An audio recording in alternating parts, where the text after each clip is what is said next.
ఒకప్పుడు ఇది నాకు ఫేవరెట్ ఫుడ్. ఇప్పుడు తిని ఎన్ని రోజులైతుందో అసలకి. సాయంత్రం సరదాగా బయటకెళ్ళాలనుకున్నాము. ఎటు బయటకెళ్తున్నాం గదా! ఫ్రేమ్ జేపిచ్చుకుందాము స్పెట్స్ పాతవయిపోయినాయనుకోని, ఇంకా కోటికెళ్తున్నాం.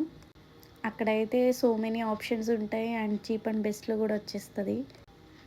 తీరా అక్కడికెళ్ళి జూస్తే షాప్స్ అన్నీ బందున్నాయి అమావాస్య అంట. ఇంగ చేసేదేం లేదని రిటర్న్ అయిపోయి బేగంపేట్‌కైతే ఎళ్తున్నాము తినడానికి. హాలిడేస్ అంతా ఇంట్లోనే గడిచిపోయాయి. అందుకని ఇవాళ కొంచెం బయట టైమ్ స్పెండ్ చేస్తున్నాము. నేనైతే చికెన్ నూడిల్స్ ఆర్డర్ జేసుకున్నా. మా వాళ్ళు ఇవన్నీ తినరు. అందుకని చెప్పి వాళ్ళు వేరే చోటకెళ్ళిపోయారు. నేను తినేసైతే ఎళ్ళాను. ఈ లోపల ఆల్ఫ్రెడో చికెన్ పాస్తా అంట ఇది. ఇది ఆర్డర్ చేసుకొని తింటున్నారు. టేస్ట్ అయితే సూపర్ ఉన్నిందసలకి. మా ఆల్ టైమ్ ఫేవరెట్ రెసిపీ అది. చాలా బావుంటది. నేనైతే వైట్ చికెన్ పాస్తా అంటాను దాన్ని. ఎప్పుడెళ్ళినా అది ఖచ్చితంగా తింటాం మేము. ఇక తినేసైతే రిటర్న్ అయిపోయాము. వీడియో నచ్చితే లైక్ అండ్ సబ్స్క్రైబ్.